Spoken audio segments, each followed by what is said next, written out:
Assalamualaikum warahmatullahi wabarakatuh. Baik, terima kasih sebelumnya atas kesempatannya teman-teman. Yang saya hormati teman-teman dari mahasiswa Universitas Asia Yogyakarta dan para pemuda-pemudi dari Dusun Serpong yang sudah menyempatkan waktunya atas kehadirannya di malam hari ini di Paduan Sidoarjo. Terima kasih banyak atas kehadirannya. Baik, sebelum itu perkenalkan, nama saya Enggar Gasal Pratama, Mas. Saya biasa panggil Enggar. Asal saya dari Sumatera Selatan, dari Palembang. Gitu. Saya berdiri di sini. Saya akan menyampaikan materi dan perjuangan terkait dengan bahaya penjualan bebas seperti itu. Oke, next slide. Baik, untuk penjualan bebas sendiri, ada yang tahu nggak sih apa itu penjualan bebas dari teman-teman baik? Oke, jadi gini, penjualan bebas itu sebenarnya sangat simpel sekali. Yang kita tahu adalah suatu perilaku atau tindakan yang itu di luar batas norma-norma ataupun tidak wajar. Nah, selanjutnya next. Untuk faktor penyebabnya sendiri, faktor penyebab daripada tindakan penjualan bebas yang pertama itu ada usia. Nah, kenapa sih kok bisa sih usia bisa menyebabkan salah satu faktor terjadinya penjualan bebas? Kita tahu karena kita bahasnya remaja di umur di masa remaja tersebut itu umurnya di 14 sampai dengan 17 tahun maksimal. Nah, itu masa-masa remaja tersebut adalah masa di mana ketika remaja tersebut mencari jati diri. Yang kedua adalah kondisi emosional pada remaja dengan umur 14 sampai 17 tahun itu biasanya tergolong tidak stabil seperti itu. Nah, yang selanjutnya itu bisa disebut dengan masa pubertas, yaitu masa di mana ketika mendorong seksualitasnya remaja sehingga itu bisa melampiaskan nafsu syahwatnya seperti itu. Oke, yang selanjutnya adalah faktor keluarga. Nah, faktor keluarga juga sangat penting sekali teman-teman. Jadi kenapa? Saya akan ambil contoh nih. Ini di sekitar kita banyak sekali terjadi kasus perceraian di keluarga remaja tersebut. Nah, kenapa sih faktor keluarga bisa terjadi? Menjadi salah satu tindakan penjualan bebas. Karena yang saya tahu adalah ketika perceraian itu terjadi, secara tidak langsung adalah korbannya yang paling utama itu jatuh kepada anaknya, sehingga anaknya juga akan merasakan hal yang sama yang dirasakan oleh kedua orang tua tersebut. Yang pertama adalah rasa kekecewaan, rasa ketidakterimaan atas takdir ketika orang tuanya berpisah seperti itu. Maka dari itu remaja cenderung melampiaskan ke hal yang negatif, Mas. Nah, salah satu contohnya juga tidak lain adalah kurangnya rasa sayang atau rasa perhatian yang diberikan oleh orang tuanya kepada anaknya, sehingga hal tersebut bisa memicu sang anak atau remaja memungkinkan untuk melakukan tindakan pergaulan bebas. Nah, untuk selanjutnya ini ada faktor kebetulan atau diri.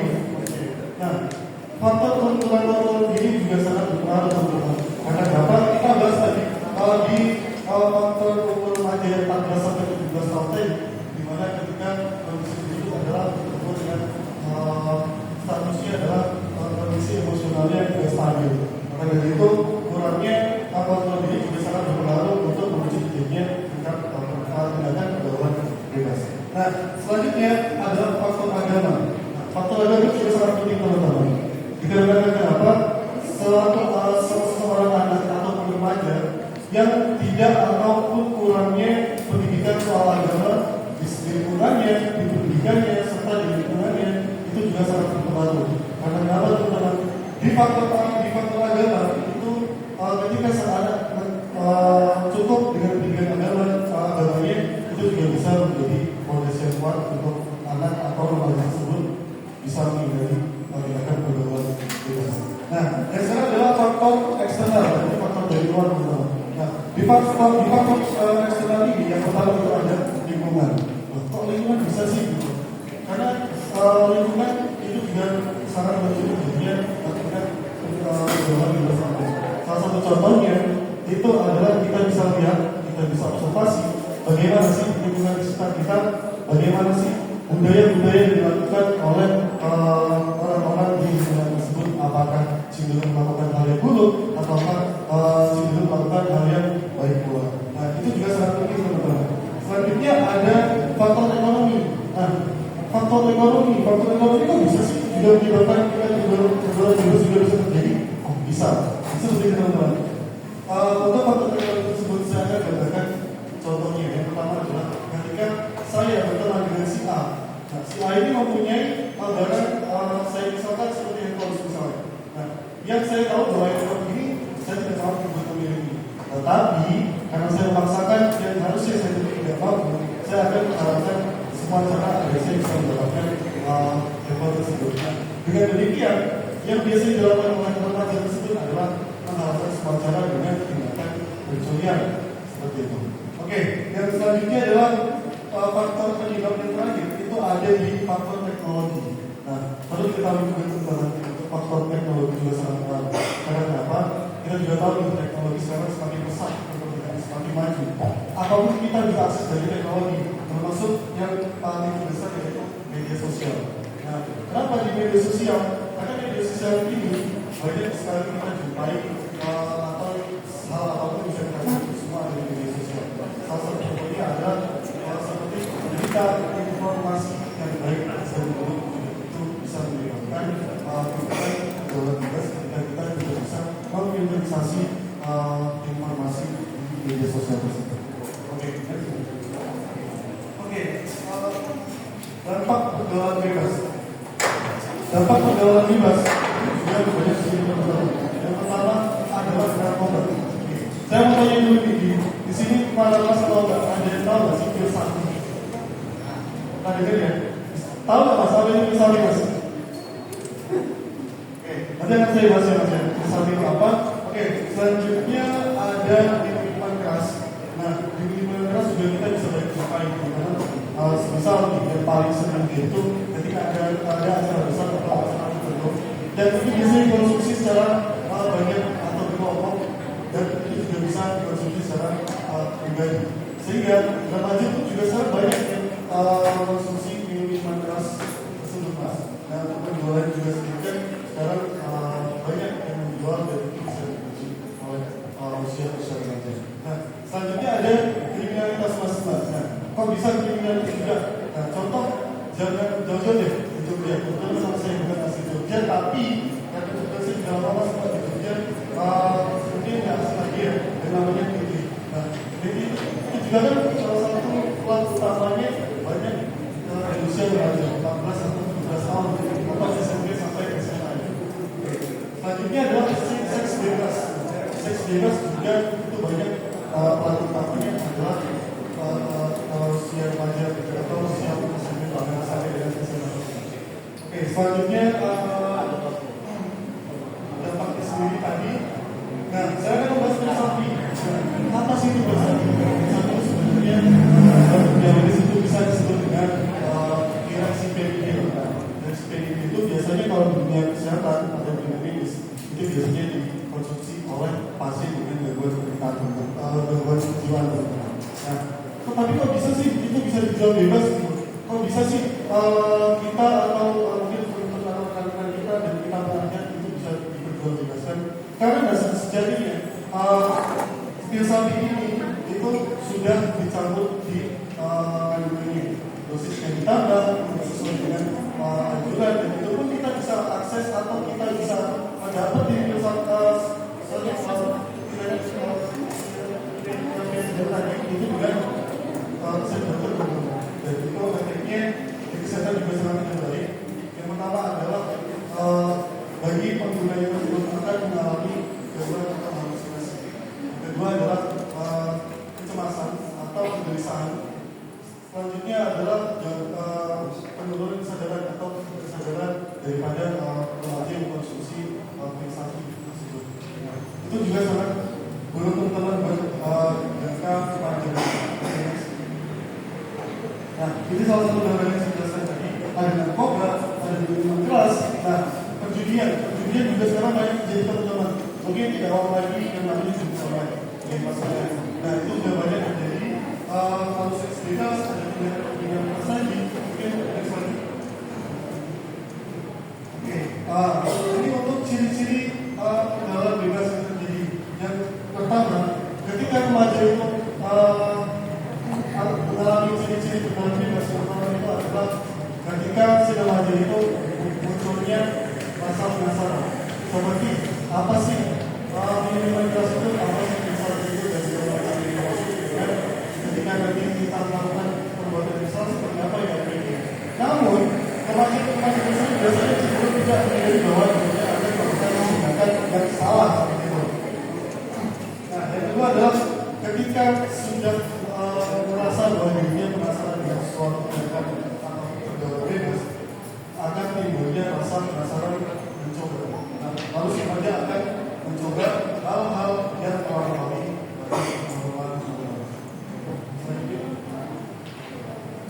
Oke, ini yang terakhir, cara menangani pergaulan bebas itu seperti apa sih? Nah, sebenarnya sangat simpel teman-teman. Cara menangani bagaimana sih mengurangi atau bahkan menghindari daripada pergaulan bebas ini. Yang pertama, tentu dari kita sendiri, Mas. Nah, ini sedikit pengalaman pribadi dari saya. Dulu kebetulan bapak saya ini asli Ramadan. Dulu sebelum saya pindah ke Jogja, ini pernah dibilang, pokoknya kamu di Jogja, ini mau jadi apa? Terserah diri kamu sendiri. Tergantung kita mau bawa diri kita kemana. Kalau kamu menjadi orang baik, di Jogja juga tempatnya orang baik. Begitu sebaliknya, ketika kamu menjadi orang buruk, di Jogja juga banyak orang buruk ataupun buruk. Nah, kita dari penjelasan saya tadi, intinya adalah bagaimana cara kita mengontrol diri kita, membawa diri kita untuk membaik hal yang buruk seperti itu. Nah, selanjutnya memilih teman teman ataupun bisa juga memilih lingkungan. Nah, lingkungan yang sudah saya jelaskan tadi, lingkungan juga sangat penting dan itu juga sangat berpengaruh atas terjadinya pergaulan bebas ini. Nah, mungkin ada pernah juga teman-teman maksudnya teman bisa memilih kita sendiri, tetapi kita juga bisa memilih mereka sebagai teman-teman kita. Sebenarnya tergantung kita sendiri memilih teman yang baik atau yang buruk itu juga sangat penting. Nah, selanjutnya adalah berani menolak ajakan atau pembayaran serta godaan untuk melakukan atau melakukan tindakan hal buruk. Nah, itu juga sangat penting. Yang terakhir adalah berbijaklah untuk menggunakan media sosial teman-teman. Makanya tadi sudah saya jelaskan, media sosial itu memang sangat berpengaruh. Karena kenapa? Di dalam media sosial itu sangat banyak sekali informasi, berita maupun yang lainnya yang itu bisa menjadi hal yang dalam kategori memprovokasi teman-teman. Nah, mungkin sekian presentasi dari saya mengenai tindakan pergaulan bebas. Nah, selanjutnya akan dilanjutkan oleh rekan saya. Ini juga masih disambungkan dengan pergaulan bebas. Cuma nanti materinya ada di sekali. Oke. Dan nanti Mas atau teman-teman yang lain yang ada di tempatnya, silakan dipertanyakan nanti di akhir sesi presentasi. Oke, seperti itu. Ini saya akhiri. Terima kasih. Wassalamualaikum warahmatullahi wabarakatuh. Waalaikumsalam.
Terima kasih untuk Mas Engga dan Mbak Dewi atas presentasi yang sudah dibacakan tadi. Baik teman-teman, perkenalkan nama saya Dewi Susiowati. Saya mahasiswa profesi Indonesia. Tadi rekan saya sudah menyampaikan terkait apa itu fair, apa itu rokok, lalu juga menyampaikan terkait pergaulan bebas. Nah, saya ulang lagi ya, saya simpulkan bahwa memang di remaja adalah masa transisi dari masa anak-anak dan juga masa dewasa. Di mana remaja itu adalah masa yang ingin tahu, yang ingin mencoba, dan ingin terlihat keren di antara teman-temannya. Teman-temannya ingin merokok, saya penasaran apa itu rasanya. Teman-teman saya vape, saya penasaran, wah ada rasa strawberry, ada rasa vanilla. Betul, bukan Mas? Benar rasanya, ada rasa-rasanya kan? Betul, dipastikan oleh Mas ya. Betul. Saya seperti yang sudah dijelaskan Mas Indra tadi, dari pergaulan bebas sendiri itu ada dampak-dampaknya. Yaitu tadi mungkin ada kehamilan dini. Ketika pergaulan bebas itu datang kepada seorang wanita, dan seorang wanita tidak dapat mengendalikan dirinya dengan baik, tidak bisa menjaga kehormatannya dengan baik, maka kehamilan dini itu akan datang kepada seorang wanita. Nah, kalau orang tua saya pernah berkata bahwa wanita itu adalah seperti mutiara. Mutiara itu kalau masih bagus, tidak ada goresan sedikit apapun, itu harganya pasti mahal sekali. Tapi ketika seorang wanita sudah tergores sedikit saja, seperti mutiara sudah tergores, pasti harganya akan turun. Nah, jadi kita sebagai seorang wanita juga perlu untuk menjaga diri tidak hanya dari pergaulan, tapi juga menjaga diri dari cara berpikir, harus lebih maju, harus lebih mementingkan tentang masa depan. Nah, lanjut lagi terkait tadi merokok dan vape. Tadi sudah dijelaskan apapun itu dampaknya, ada dampak terkait kanker, juga dampak juga di lingkungan sekitar. Mungkin bagi kita atau teman-teman sekalian yang merokok atau vape, tidak terasa nih bahwa di lingkungan sekitar kita ada beberapa orang yang tidak suka dengan asap rokok. Jadi kita dengan santai sembal-sembul, kita merasakan nikmatnya, tapi orang lain tidak kita pikirkan. Jadi kita harus memperhatikan. Kita boleh menyenangkan diri kita sendiri, tapi juga kita harus memperhatikan orang di sekitar kita. Apakah orang di sekitar kita menyukai dengan asap rokok tersebut atau tidak? Tadi juga sudah dijelaskan oleh Mbak Dewi bahwa resiko pada orang yang tidak merokok itu terkena lebih bahaya daripada orang yang aktif merokok. Contohnya kepada ibu hamil.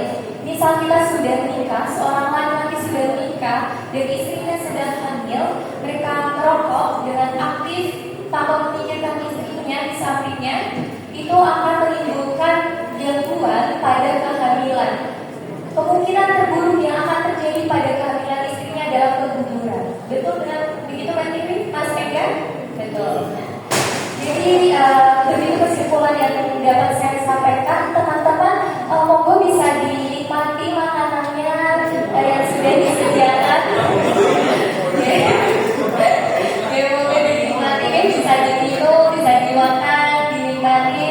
Oke, sekarang kita langsung saja ya masukkan ke sesi tanya jawab.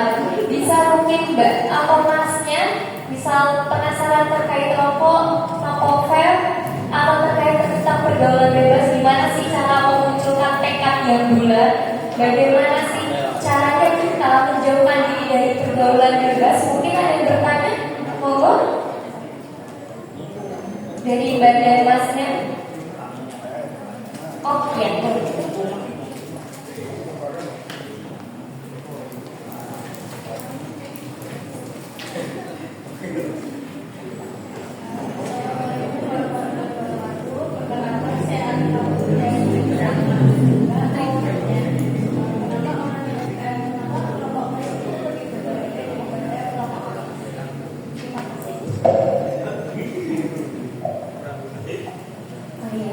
Tadi pertanyaannya adalah mengapa perokok pasif itu lebih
berarti saya simpulkan ya teman-teman ya.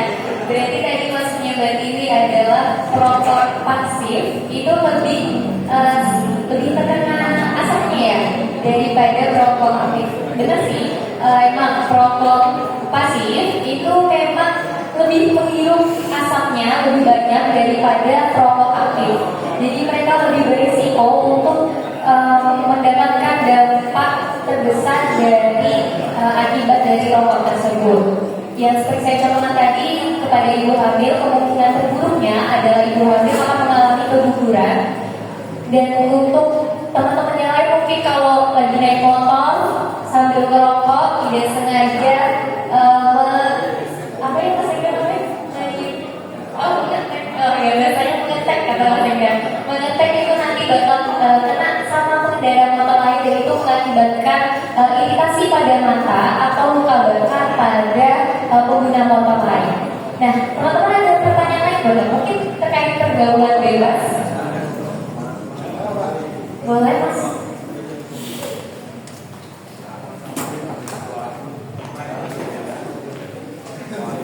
Oke, saya Ahmad Sofian dari R24 mau menanyakan tentang vape atau rokok ya.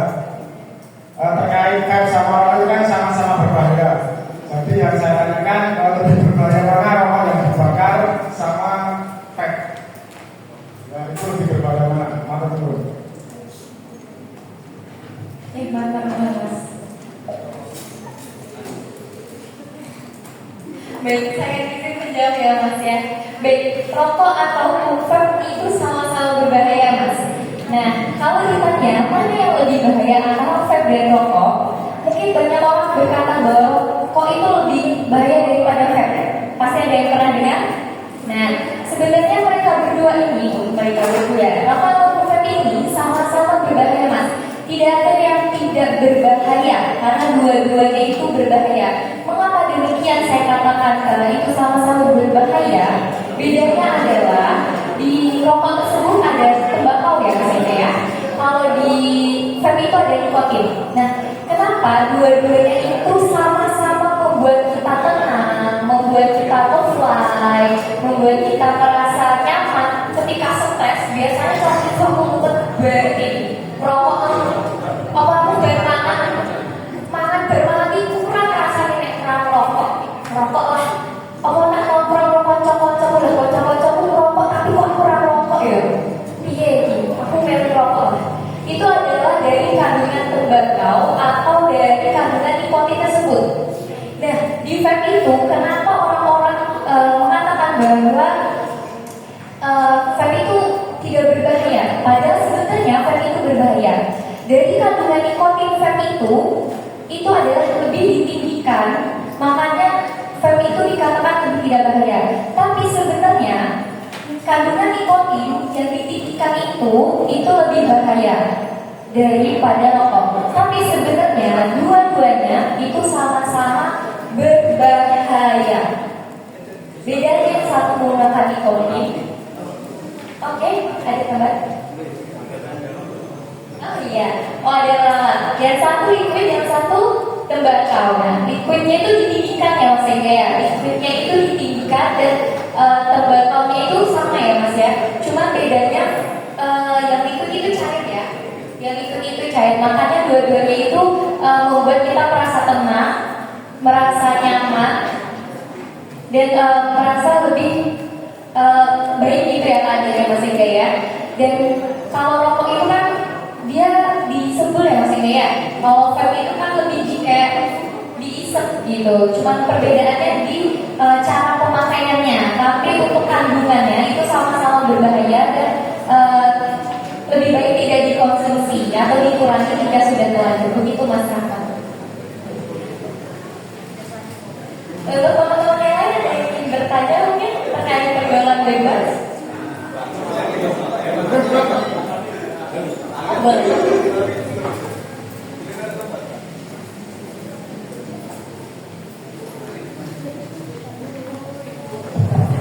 Oke, permisi sebelumnya saya Sadar dari RW Kabupaten juga ingin bertanya, kan kalau di tadi kan terkait pergaulan bebas, nah itu kan pergaulan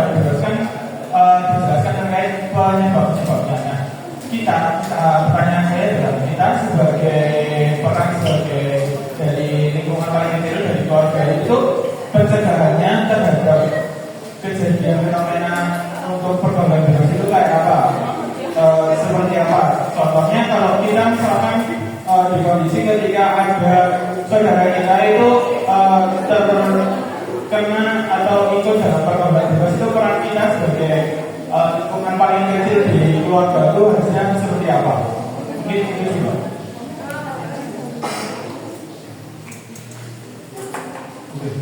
Oke, baik Mas menjawab nih terkait dengan bebas yang masih untuk tiga faktor dari keluarga ini. Ini saya sebutkan ini Mas terkait dengan faktor dari keluarga. Karena tadi kita ngomong soal remaja yang terkena dampak dari perceraian. Nah, seperti apa sih cara menanggulanginya? Seperti itu, biar kita paling tidak meminimalisir hal negatif yang terjadi ketika faktor agama ini menjadi salah satu faktor yang menyebabkan tingkat pergaulan bebas. Nah, yang pertama itu adalah mungkin bisa ada internal yang dulu Mas. Dari internal yang dulu seperti apa sih? Ya, dari keluarga ini sendiri Mas. Dari hubungan anak dan orang tua itu sendiri. Nah, ketika perceraian itu kan suatu kejadian yang memang tidak diinginkan oleh semua orang ya Mas. Nah, itu pun selalu untuk semuanya adalah merasa keterbukaan, termasuk dengan komunikasi antar anak dan orang tua. Bagaimana komunikasi yang bagus, cara penyampaian serta komunikasi yang bagus itu juga sangat berpengaruh. Nah, terus dari anaknya sendiri, bagaimana sih biar tidak terpengaruh atau bisa melakukan hal dengan pergaulan bebas? Sebenarnya lebih masuk lagi Mas. Jadi apa yang jadi penyebab di tingkat pergaulan bebas ini sebenarnya masih kemungkinan Mas. Jadi faktor agamanya sendiri bagaimana? Itu masih nyambung. Anak ini sebelumnya kalau remaja usia 14 sampai 17 tahun yang saya jelaskan tadi, seperti apa nih yang pendidikan agamanya? Mungkin kalau di desa-desa atau secara umumnya TPA-nya seperti apa? Nah, jadi seperti apa? Itu juga menjadi pengaruh yang baik pengaruh masyarakat itu juga menjadi salah satu kondisi agama. Nah, salah satu contohnya seperti itu sih Mas. Saya setuju. Oke, makasih Mas. Sama-sama Mas. Ya, mungkin ada pertanyaan lagi dari Mas Bapak yang lain? Dari Mas maupun Bapak?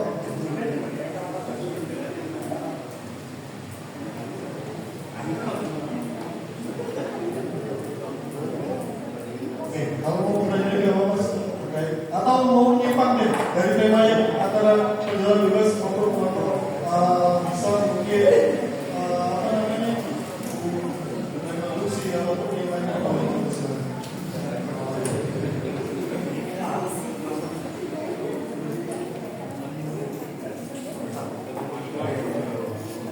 Baik, ada Mas? Oke, Mas.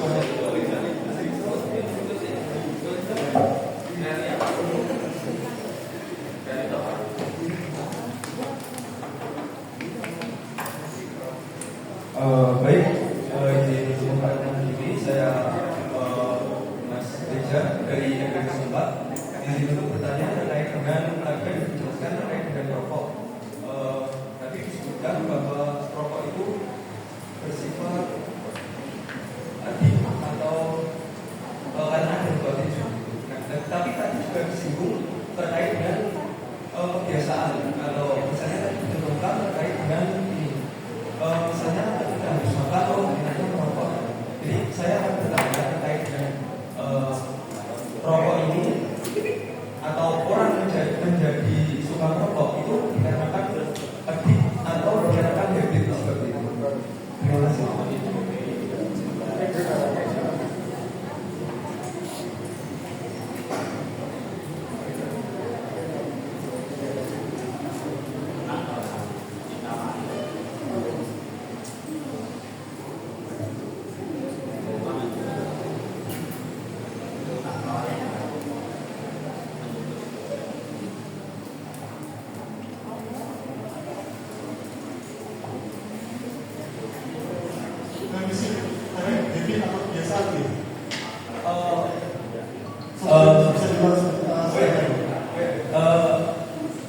Pertanyaannya itu terkait dengan sebenarnya yang menyebabkan orang menjadi sering merokok itu lebih kepada sesuatu yang menjadi kebiasaan atau habit, atau dikarenakan nikotin yang menyebabkan kecanduan atau apa? Oke, Mas, untuk kenapa sih penggunaan rokok atau merokok bisa menjadi kebahagiaan yang bisa atau menjadi salah satu hal kebiasaan?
makan kelompok itu, lama-lama malah bisa merasakan, oh kelompok A itu enak, kelompok B juga enak, itu ya. Nah, saya juga sini kasih kelompok ini saya, nggak mau oposisi juga enak, enak sama benar juga misalnya. Itu mas, itu juga salah satu apa ya, contoh daripada kebiasaan apa aja sih bisa menyebabkan orang itu menjadi kelompok, bahkan yang tadi coba-coba rasa bisa menjadi kelompok aktif.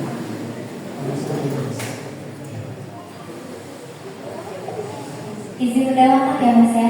Jadi benar kata Mas Indra tadi berawal dari coba-coba, tapi yang paling diperhatikan adalah terkait kandungan nikotinnya.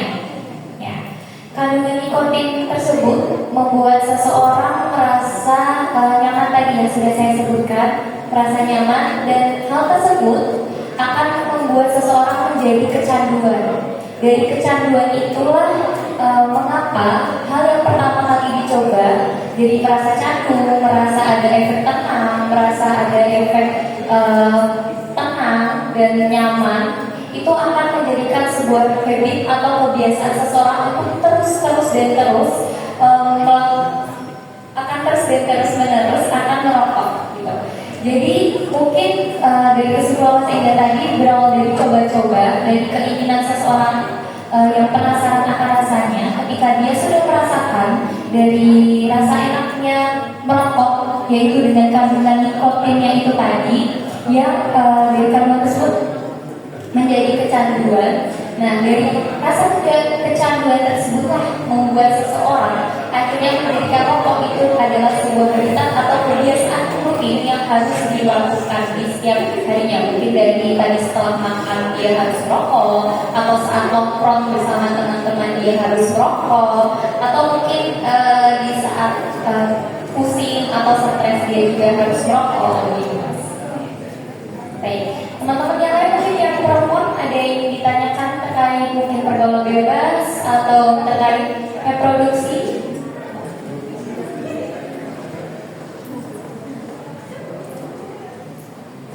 Oh, mau bertanya? Ya. Mungkin satu pertanyaan ini lagi ya.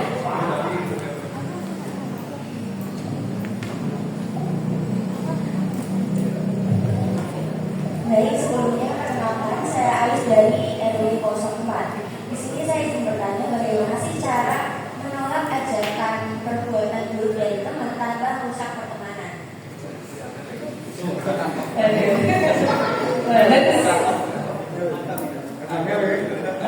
Bagus nih pertanyaannya. Bagaimana sih cara kita untuk menolak sebuah ajakan tanpa merusak pergaulan? Ya, mungkin pertemanannya sudah berpuluh-puluh tahun ya, dari SMP, dari SD gitu ya. Bagaimana sih caranya kita untuk menolak ajakan tersebut?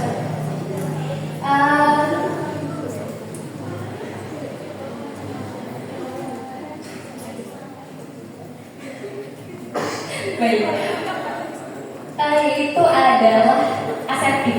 Nah, asertif itu apa sih? Asertif itu ibaratnya kayak kita itu dari diri kita sendiri dulu mbak. Dari diri kita sendiri dulu. Kita yakin gak sama diri kita sendiri? Siapa sih yang paling penting? Pertemanan kita atau diri kita? Mungkin ada pepatah mengatakan bahwa hilang satu tumbuh 1000. Tapi cewek biasanya itu ngandelin perasaan, betul? Ya, ngandelin perasaan. Ditinggal satu nangis, ditinggal satu orang nangis, kepikiran berhari-hari. Tapi semakin dewasa seseorang, itu tadi ada pilihan tersebut mbak. Siapa yang paling kamu pentingkan? Diri kamu sendiri atau orang lain? Pertama adalah dengan cara seperti itu, harus meyakinkan dirinya sendiri. Siapa yang paling penting? Siapa yang harus saya pilih? Pertemanan saya atau diri saya sendiri? Baik buruknya apa? Ketika saya berteman sama si A, misal si A ini perokok, misal ya, contohnya, jika saya berteman sama si A terus-menerus, apa nih akibat dan dampak yang akan saya dapatkan untuk 5 tahun ke depan, atau 2 tahun ke depan, atau 1 tahun ke depan, atau 5 hari ke depan? Kita harus tahu baik buruknya. Nah, kalau kita buruknya apa sih baiknya buat saya? Tuh, dari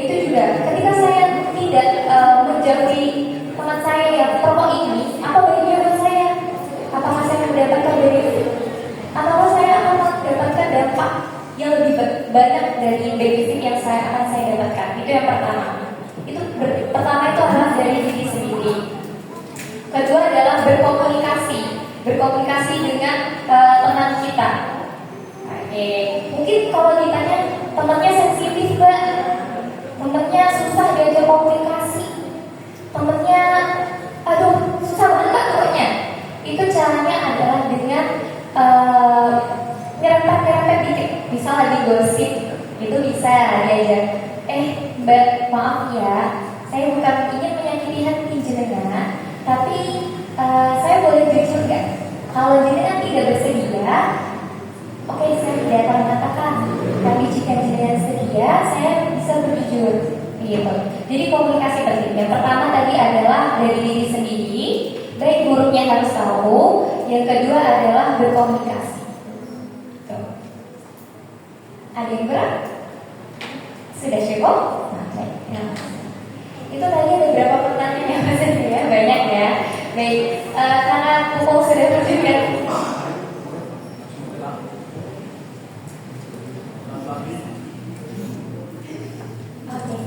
Oke, dari Pak Nuzul mungkin ada tambahan jawaban? Cukup. Oke, baik. Kalau begitu untuk saya tutup ya teman-teman, terima kasih atas pertanyaan tadi, bagus banget pertanyaan yang terakhir, bagaimana sih cara kita menolak untuk teman-teman yang sulit untuk keluar dari zona atau lingkungan yang sulit keluar ya, gitu. Itu pertama dari dia, emang susah kalau keluar dari zona yang udah sulit untuk dikeluarkan, gitu. Tapi itu dari diri sendiri ya, baik atau buruknya kita harus tahu. Baik, terima kasih untuk teman-teman saya, Mas Inga, Mbak Tiri, Mbak Nisa, dan teman-teman yang sudah ada di belakang. Terima kasih, dan terima kasih Bapak atas waktu yang sudah diberikan. Alhamdulillah, kami mahasiswa profesi Nasa tahun 2025 sudah melaksanakan penyuluhan terkait pergaulan bebas dan merokok ataupun vape. Baik, dan teman-teman remaja-remaja Dusun Setu dan Bintang, betul? Ya, Dusun Setu dan Bintang, terima kasih atas waktunya. Yang biasanya hari ini mungkin bisa main sama teman-temannya atau mungkin bisa main sama pasangannya, jadi harus datang ke sini. Terima kasih atas waktunya. Saya ucapkan terima kasih. Kurang lebihnya kami mohon maaf. Wassalamualaikum warahmatullahi wabarakatuh.